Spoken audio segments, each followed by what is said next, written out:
সমর্থক জনশক্তি সকলের প্রতি আন্তরিক সালাম, আসসালামু আলাইকুম। সম্মানিত উপস্থিতি, আমরা আজকের এই সমাবেশ থেকে ওই সকল লেন্দুর দর্জি, ওই সকল ফ্যাকশিয়ালদেরকে বলে দিতে চাই, বাংলাদেশকে আর দ্বিতীয় কোনো হায়দ্রাবাদ করার কোনো সুযোগ কেউ পাবে না। আমাদের এই স্বাধীনতা সার্বভৌমত্ব রক্ষা করার জন্য ইসলামী ছাত্র শিবিরের একজন কর্মী অবশিষ্ট থাকতে কোন প্রকার ষড়যন্ত্রকে সফল হতে দেওয়া হবে না। যারা বাংলাদেশের বাইরে যে ষড়যন্ত্র করছে, যারা দেশের মধ্য থেকে ষড়যন্ত্র করছে, ভুলে যেও না তুমি ওই দেশের নাগরিক। তোমাকে লেন্দুর দর্জির মতো পরিণাম ভোগ করতে হবে।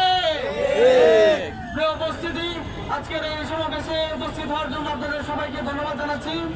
এ পর্যায়ে আজকের সমাবেশের বিশেষ অতিথির বক্তব্য নিয়ে আসার জন্য আহ্বান জানাচ্ছি ইসলামী ছাত্র শিবির কেন্দ্রীয় কার্যকরী পরিষদের সম্মানিত সদস্য